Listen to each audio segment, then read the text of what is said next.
Hi everyone, this is Lauren coming at you from the break zone with another element reveal for Opus 6. So hopefully you're as excited as we are to go over to some local game stores or maybe even Anime Expo and go ahead, crack open those pre-release kits that are just amazing and go over all of these cards and just have a good old time. Maybe get some practice for Gen Con later in August when you would be able to try to qualify for the North America Championship by winning the sealed event. So let's go over some of the cards. First one being Al-Cid. So obviously, for anybody familiar with the lightning element, Al-Cid is a big part of it. And the problem with this card is that, well, it's named Al-Cid. So if you're using this one and you're playing it in conjunction with the other original Al-Cid with the Onion Knights, the Rigdias, the Luas, and everything, well, you have to pick between this one and the other, obviously. And that's a tough decision. So unless you forego using the full Al-Cid package, then you can't even consider using this card. So I would think that there's a possibility if you have a deck that's running really tight on spaces, on available slots, that if you really wanted a way to perhaps sneak in some couple points of damage, be a little bit of tempo, but not so much rely on the damaging abilities. Let's say if somehow the meta were to shift in a way where it is difficult to use the Al-Cid package because let's say Minwu and Opus II Cecil or some kind of damage prevention effects are really coming into play, then there's a possibility you might need this card or you would consider it.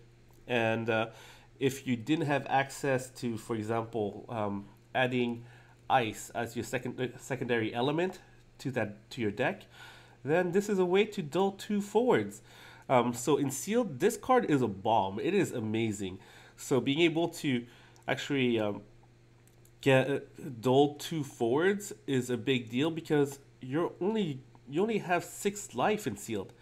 And if you play out this card when your opponent's at maybe 3 or 4 life, already took 3 or 4 damage, and after that you're able to Al-Cid, dull the last 2 forwards, use 3 of your forwards to kind of get through.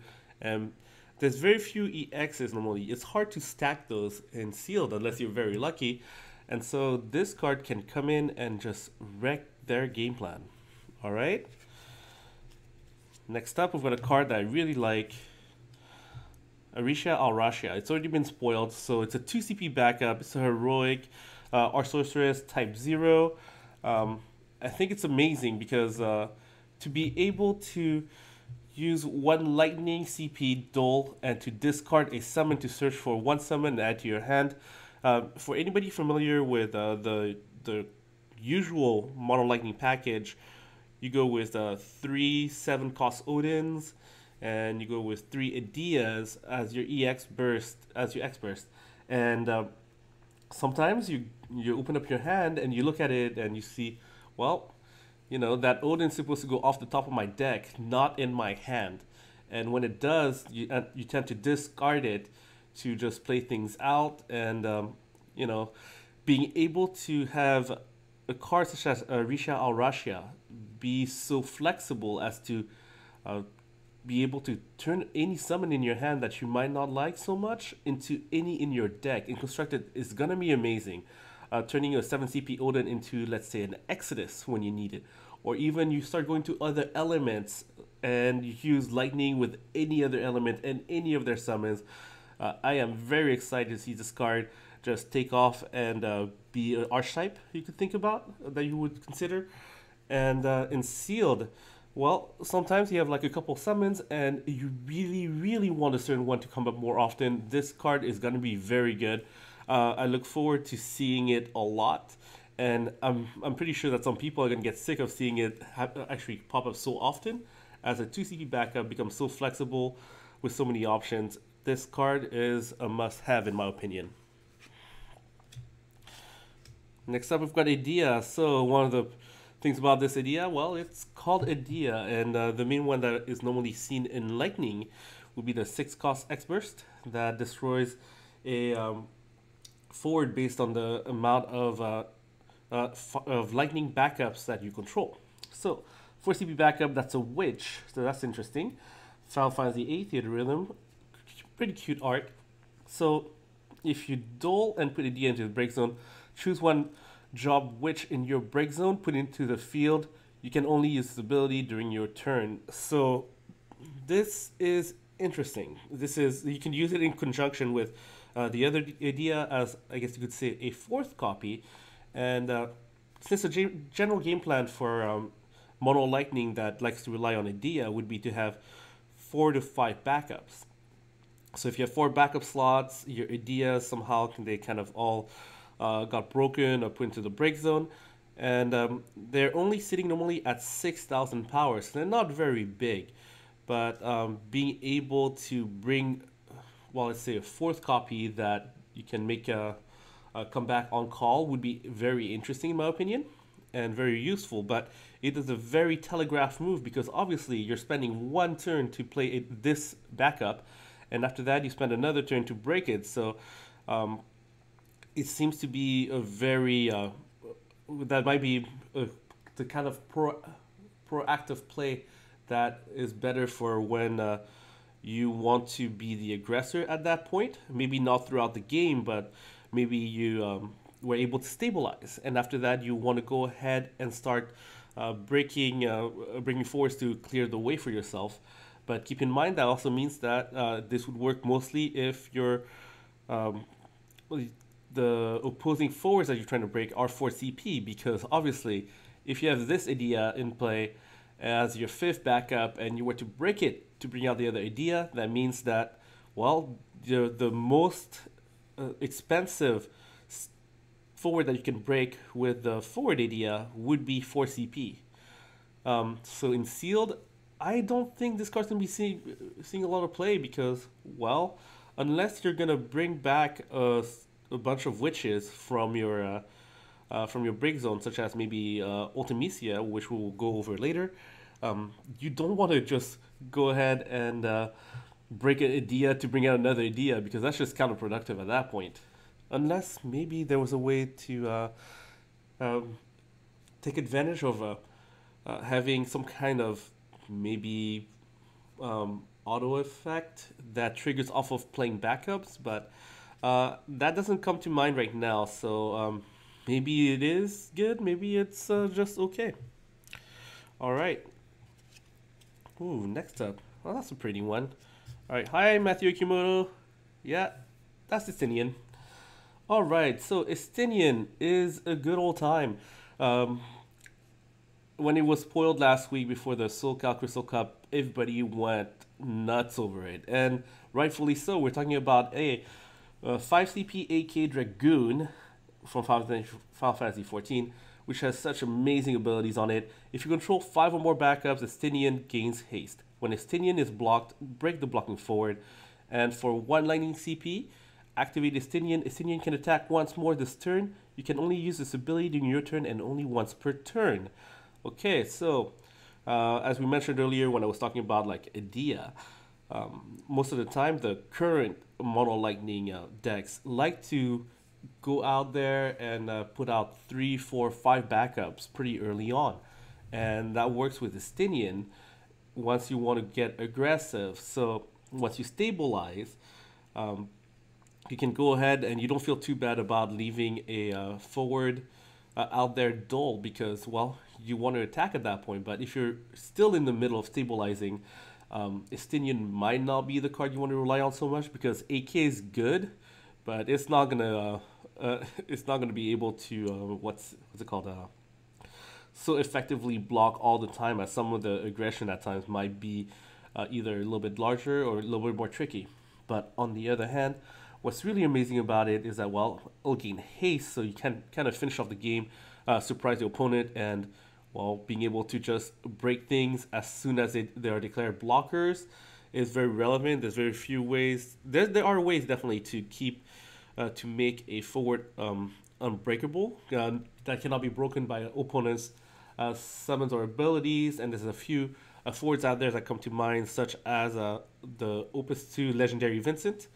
But the other part that I really like is to be able to activate Estinien. So, sure, that sounds great. The the most basic, easiest to think about way to use that ability is you attack once with Estinien, and after that, let's say your opponent doesn't block because, well, it would be most of the time the forward is would break from the first ability, but to be able to activate Estinien and attack one more time, hopefully sneak in another point of damage, maybe break another forward. That's cool and all, but also if your opponent you're playing against, let's say like Mono Ice, where they have what's it called, Orphan out there, or Jill. Guess what? With Estinien, well, it doesn't matter if they duel and froze Estinien. If Estinien got hit by Genesis, because hey, I'll pay lightning CP, I'll reactivate it. So that's something you can do during your turn and their turn. Keep in mind, and you can only do it once per turn. But that also means that if they're trying to get a couple points of damage in with, let's say, Argus, Thaumaturge, or Genesis, well, Estinien can go out there and just get in their way. So I look really forward to getting this card, maybe getting it in foil, and yeah, I do expect this card to be one chase rare or chase legendary, if not one of the few. This one, as well as probably Rinoa, going in the way of Wall, where the price eventually spiked up. So I would say get this card, get it in foil, and it's gonna be a good time.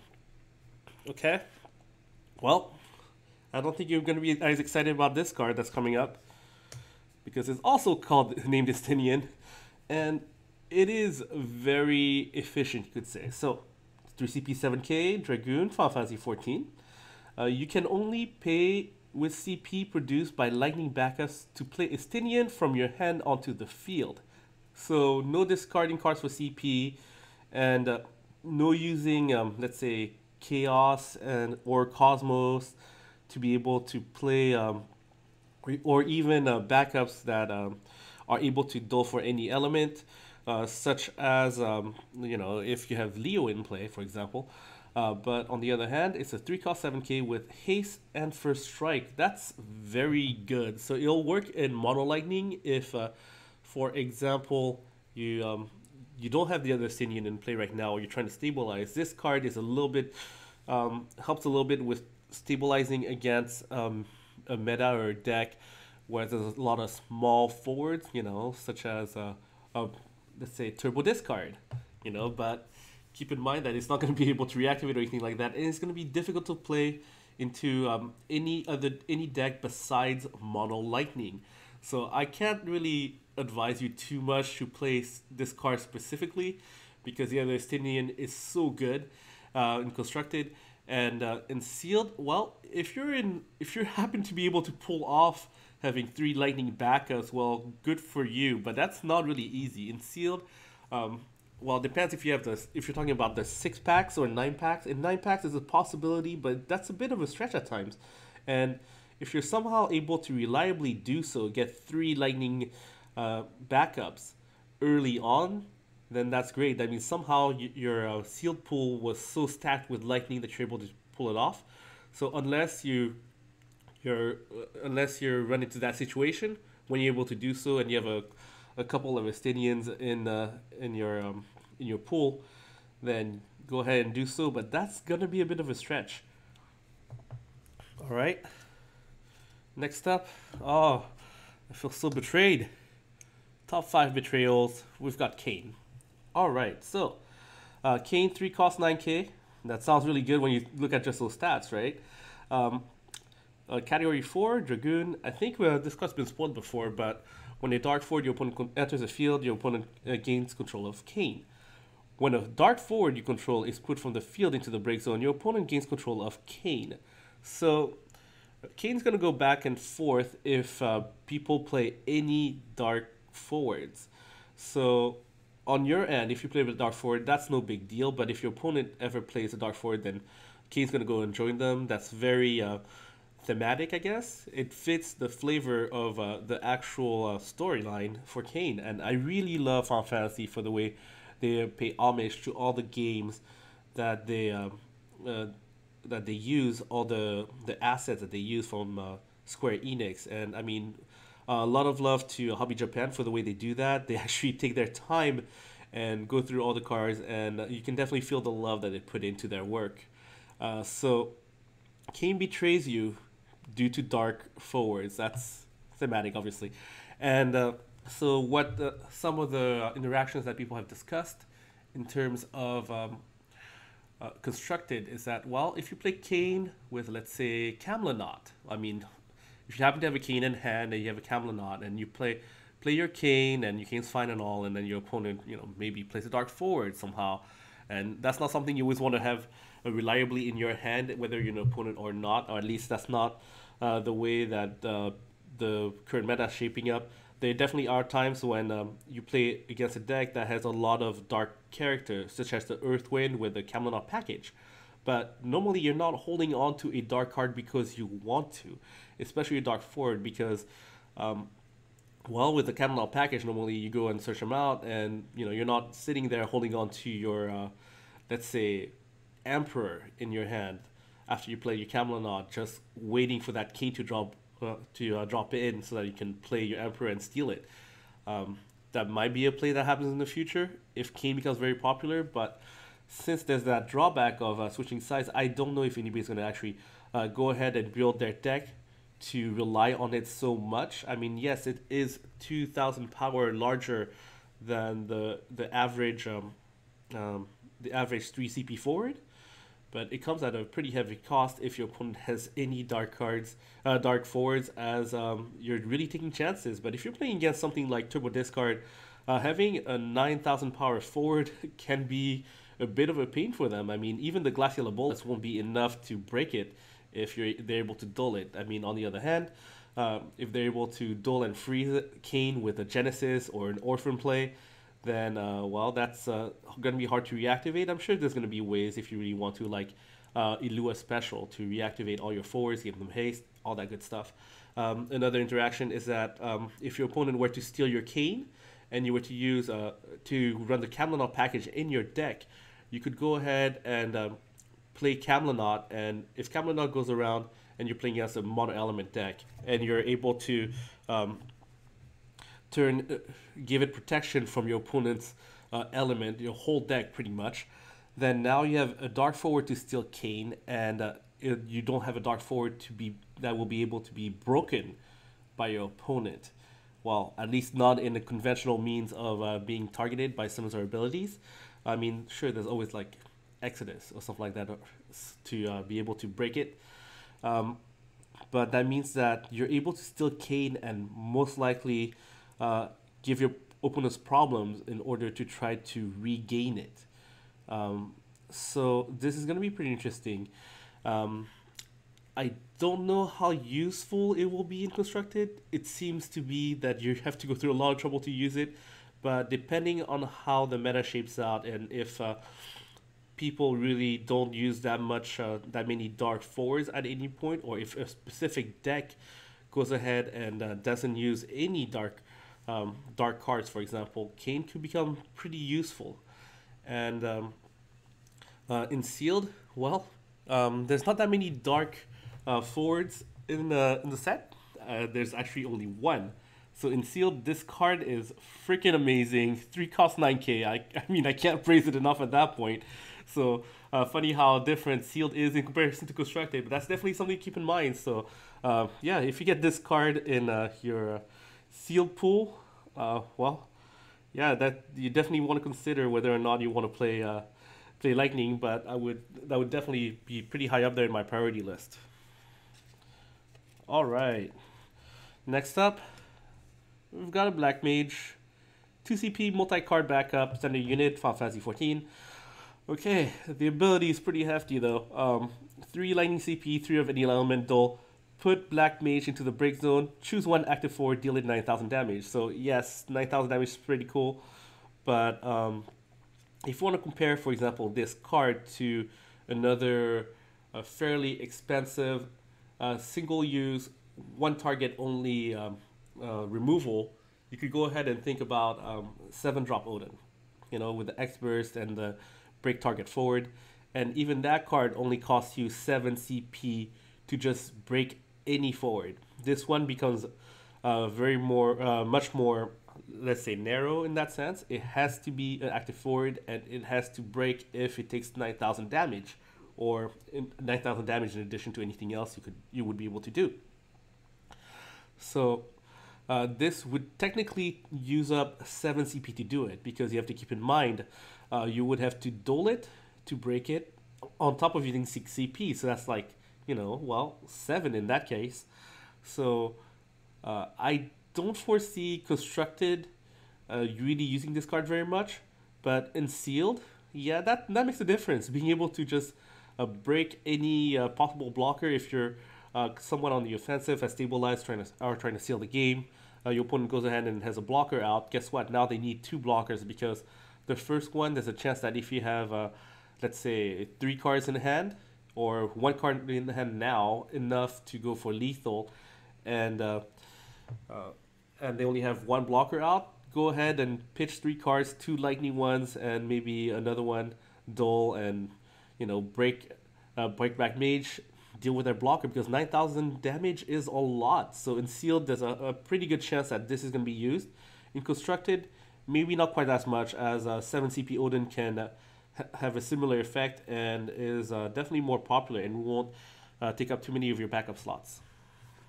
Alright, next up, interesting card.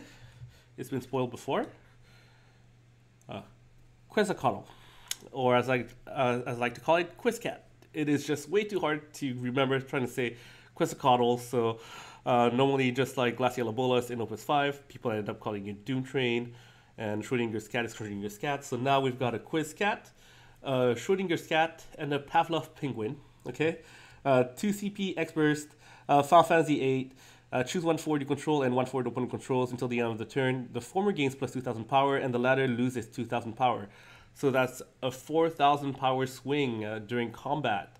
So that's going to be pretty interesting, but keep in mind the X burst is going to make it a little bit weird, because, well, if they're only attacking with 1 forward, this is not really going to help. But if they're attacking with, let's say, 2 or 3 forwards, and this flips off the, let's say, first or second damage. Not quite as useful when it's the last forward they're attacking with that turn.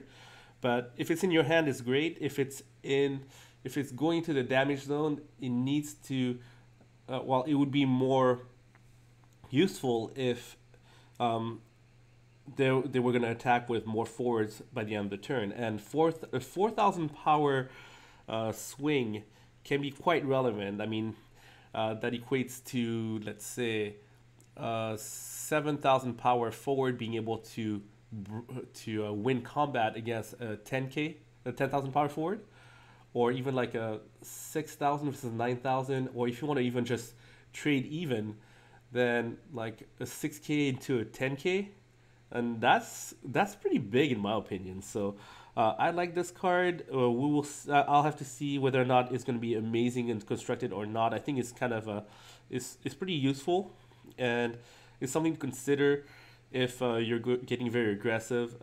If you're playing a very aggressive play style, and in Sealed, hey, it's a really good combat trick. You're swinging in just kind of like the Opus 5 Mateus bluff. If you have 1, maybe 2 of these cards, then you can go ahead and attack into something like, hey, you take your 6K forward into a 9K, and you're like, okay, do you want to call my bluff or not? Are you going to block? Do you risk your forward?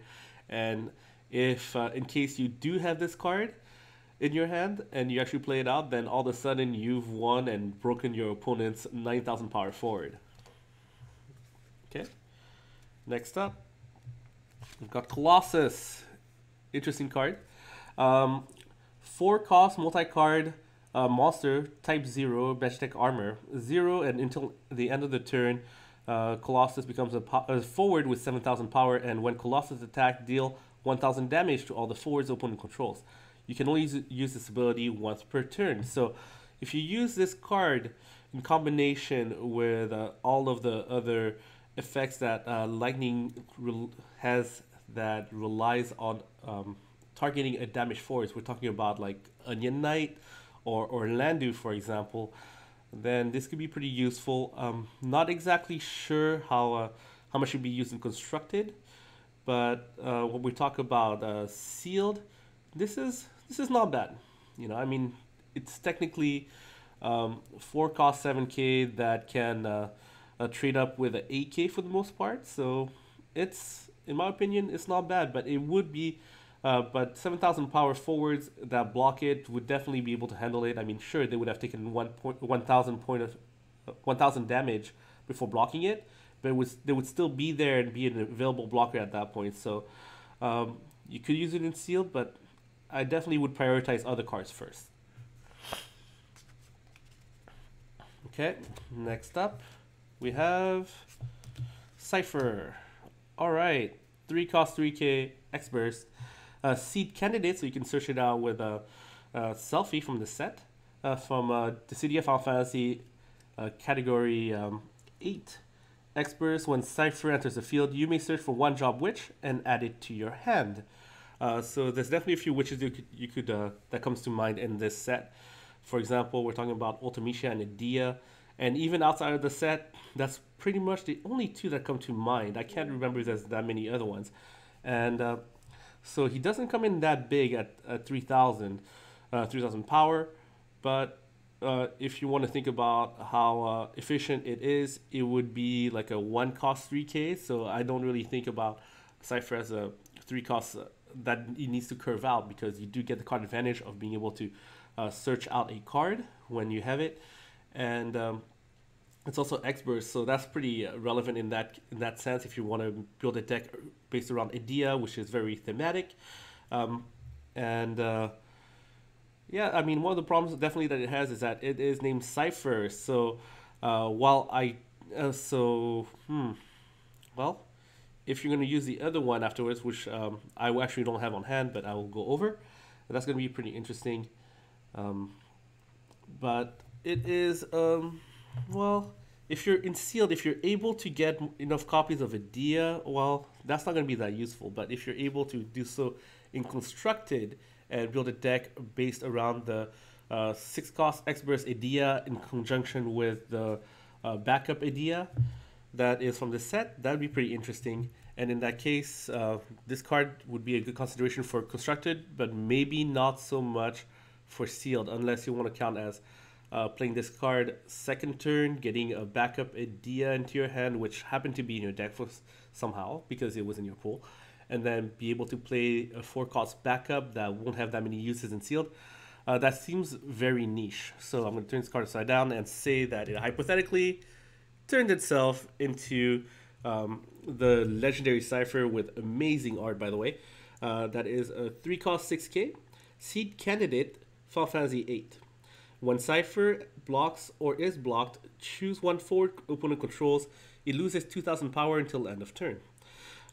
When Seifer deals damage to your opponent, all forwards opponent controls loses 2,000 power until the end of the turn. So this is very reminiscent of the 3 cost Squall from Opus 1, where it was able to deal 6,000 damage when it was blocked or blocking a forward.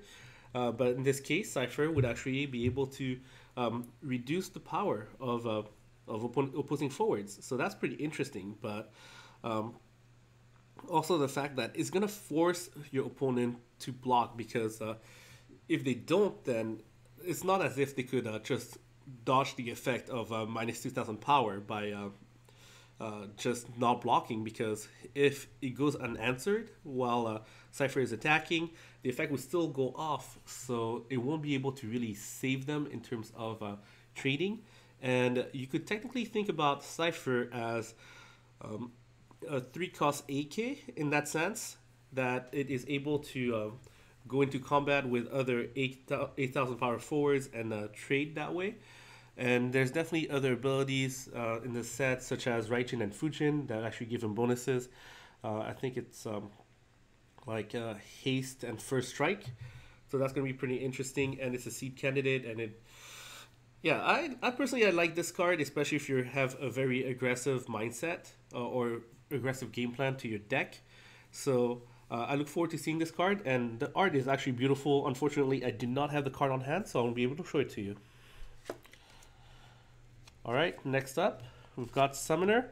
So every once in a while in the meta, we do see mono lightning run summoner if they're trying to curve out really fast, really early. But in constructed, I mean, I think I've gone over it with every element that it's not bad to be able to play this as a 2 cost backup if it's the only backup in your hand, in your starting hand, or being able to kind of curve out and play cards more effectively throughout the game. And you have lightning as one of your main elements. So maybe this being your second or a following second, third, fourth lightning backup. That way you can pay for it efficiently with only one activation of a lightning backup. That wouldn't be too bad. So in sealed, if lightning is your main element, I would consider this backup. But otherwise, if lightning is not your primary element, well, you could if you really needed the lightning backup and you had no other ones available in your sealed pool. But I mean, I think people are already familiar with this card, have already considered it in constructed, as it is already available from Opus 1. Next up, we've got Ninja. 2 CP backup multi-card. Standard unit, Final Fantasy 14. When Ninja enters the field, choose 1 damage forward, deal it 5,000 damage. This is, so if you just look at it at base value, it's a 2 cost that deals 5,000 damage. That's pretty cool, but somehow the forward needs to already be damaged. So if you use it with, let's say, Cactuar, which the Wind Lightning deck would be able to do, that's interesting, being able to deal with 6,000 power forwards, but I don't think there's a huge need to deal with that. And the fact that it's going to take up a backup slot at that point, I don't know if you want to go with that route. On the other hand, if you play in sealed and there's a bunch of 6,000 power forwards, every once in a while they do come up because you have to play with, the cards are given to you when you play in sealed, especially when you're an opponent as well. And if you use Colossus, for example, in combination with Ninja, you would be able to do just that, or you'd be able to also trade up. Let's say you go ahead and play aggressively, and you have, let's say, your Seifer goes in and attacks and is blocked. I mean, it's a 3,000 power forward, and your opponent might not want to be taking that point of damage, so they go ahead and block. And after that, second main phase, go ahead, play out your Ninja. Now you have you are able to trade with a 8,000 power forward, and that can be very relevant. So you'll probably end up seeing this card in sealed, but maybe not so much in constructed.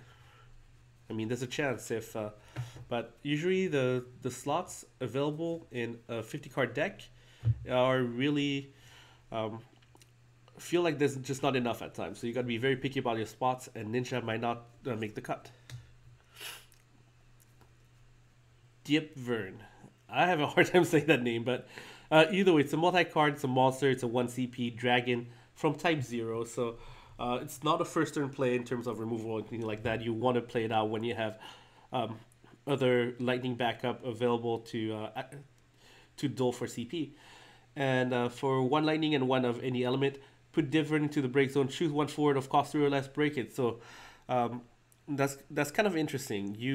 In terms of constructed, you want to be able to think about this card as, okay, you have backups out, and 3 CP forwards are a problem, and using this as removal would be okay, but for the most part, you want to play it when you have other backups available already to be able to put it out on the field.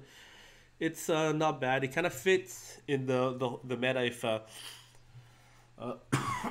Turbo Discard as well as Mono Ice Discard become really relevant, stay relevant, and Thaumaturge, as well as Argith and maybe some other, maybe Locke, for example, would be targets that you would consider.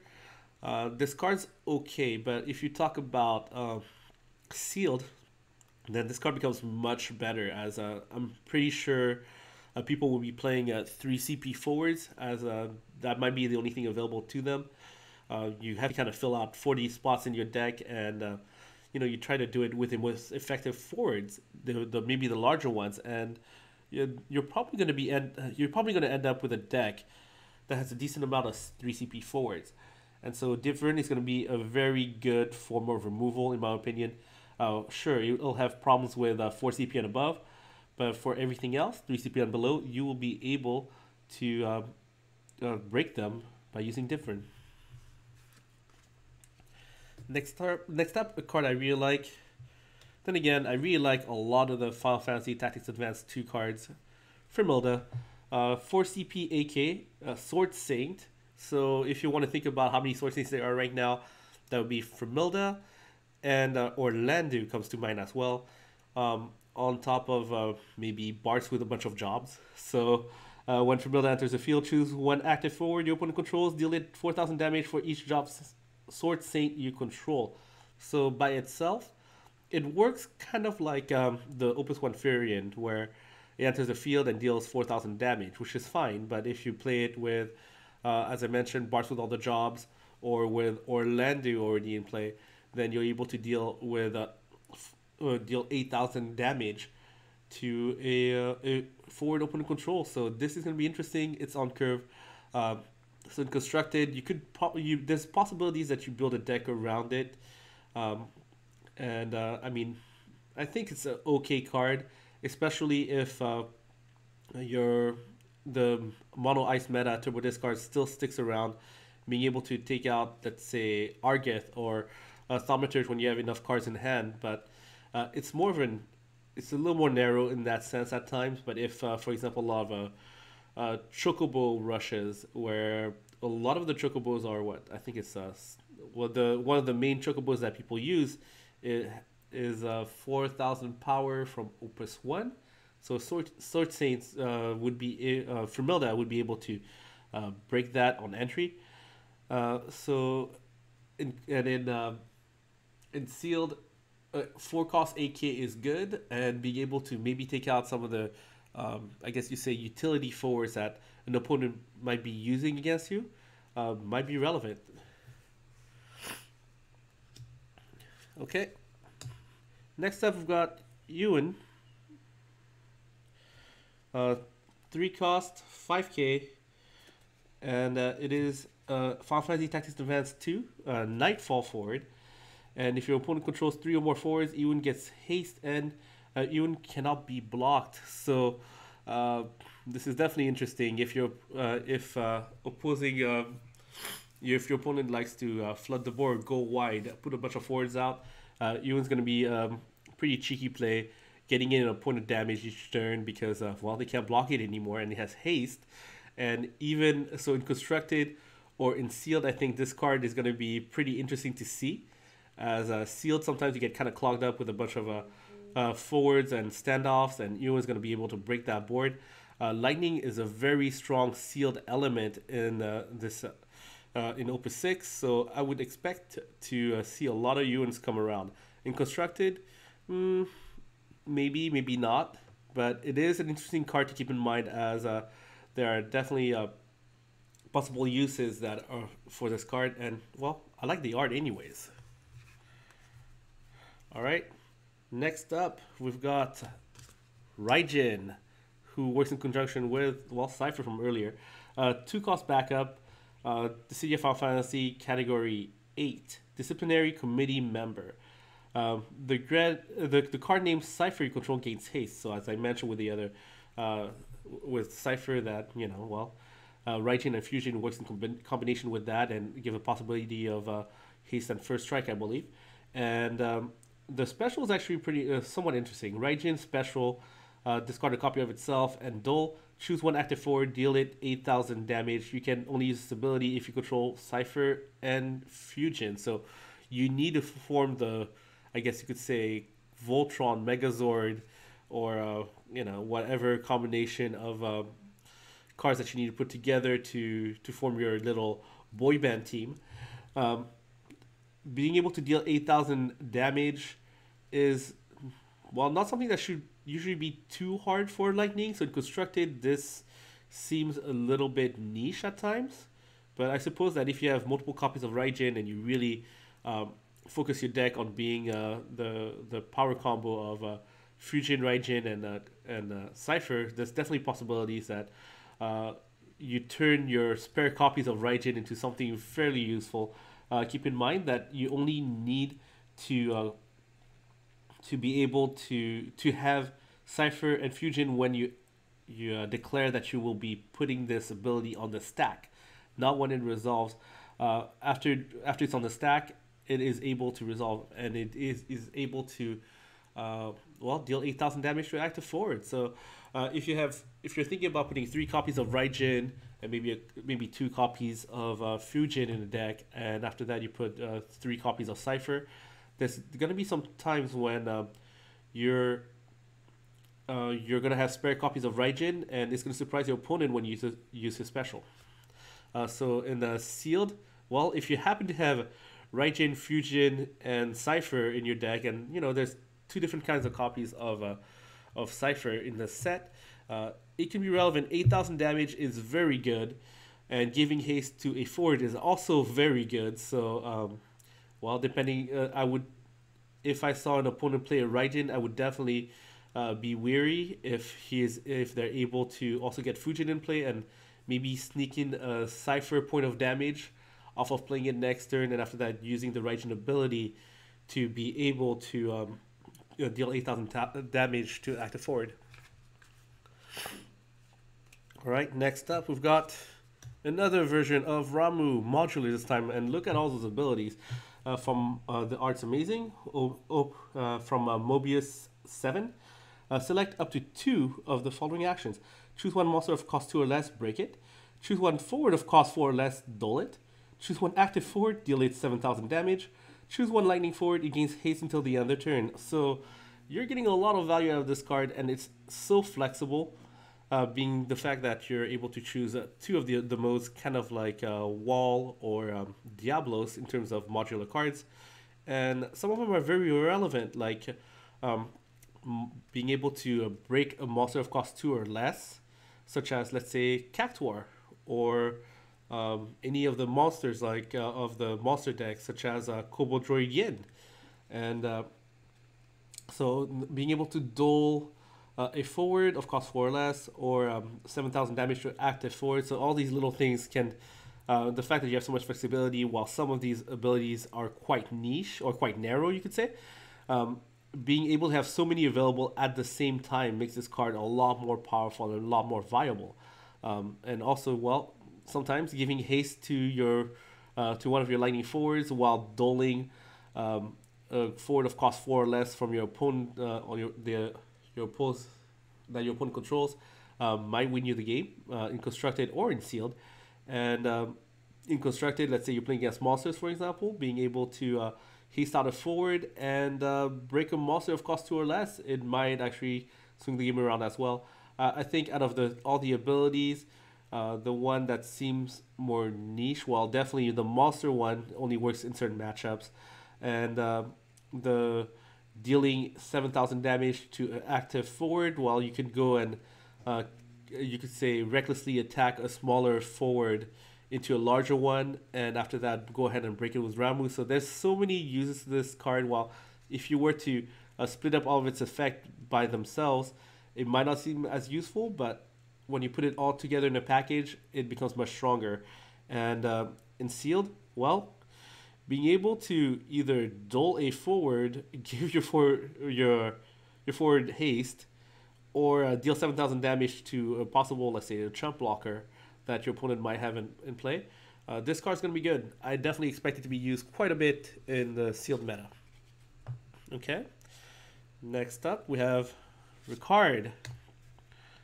So Ricard's pretty useful. 5 cost 8k X burst Final Fantasy 2 Dragoon, and when Ricard enters the field, you may search for 1 card named Scott, or 1 card named Minwoo, or 1 card named Joseph, and add it to your hand. Ricard must block if possible. So it's technically a 3 cost 8k, which while it's above curve, it's not unheard of, as we saw with Seifer, and there's definitely other cards in other sets that do that as well.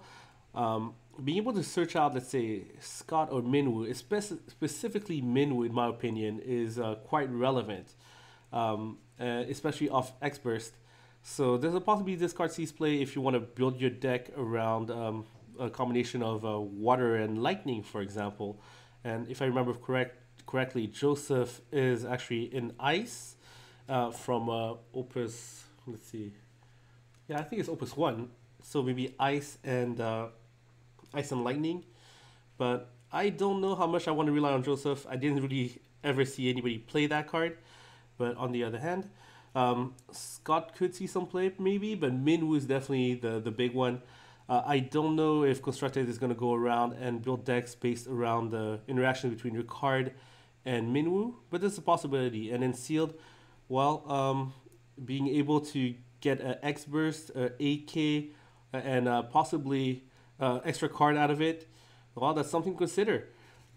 And well, there's possibilities that you would put this card into your deck just on the sheer fact that it's got 8,000 powers at its stat line. Next up, we've got a Dragoon, 4 cost 8k, multi-card, send a unit, Final Fantasy 14. When Dragoon enters the field, choose one forward. It gains first strike until the end of turn. Yep, well, in Constructed, if you play the Dragoon deck, then there's a possibility you want to use this card. It's not bad. Being able to give first strike to your other forwards is going to be good. Well, if you could give it haste, it'd be even better. But that's a different consideration. And, well, if you're playing in Sealed, it's a common that's a 4 cost 8k. You're probably going to use it if you're into Lightning, just for the sheer stats.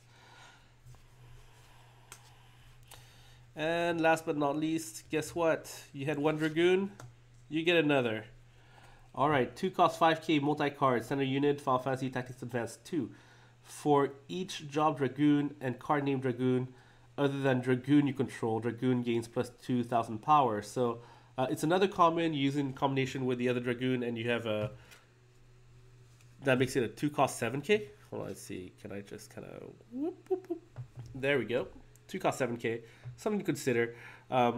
Constructed, if you build your deck around Dragoons, I don't know how I feel about that. Like, yes, it can become pretty big, pretty cheap, but you do need to set up a lot of forwards, go wide, and that leaves you open to some, let's say, board wipes, for example. And if you're in Sealed, if you have a bunch of these Dragoons of either or in combination, as well as maybe Estinien, then this card is definitely playable. Just keep in mind that in terms of combat tricks, if they were to go ahead and break your Dragoon, this one would all of a sudden become smaller. So if you were to attack with it, and you had already attacked with this Dragoon and went through, you attack with it into a smaller forward, and they go ahead and remove that Dragoon, it will now lose the 2,000 power field ability. Well, not the whole ability, but it'll lose 2,000 power that was given by its field ability and might actually lose the trade. So thank you very much for tuning in to this lightning reveal, you could say. Hopefully you liked it. If you have any questions or comments, feel free to add them down below. And I'd like to go out there and give a thanks to our sponsor, MageTechGames.com. They're currently running their buy and trade list, and if you want to go ahead and trade some of your old cards that you have spares of, and trade that into store credit in order to buy Opus 6 boxes to get yourself all prepped and ready for, well, this whole season, or maybe to get some practice in for Gen Con Sealed, go ahead and do so. So thank you very much. I'm Lord. I'm from the Break Zone, and we'll catch you later.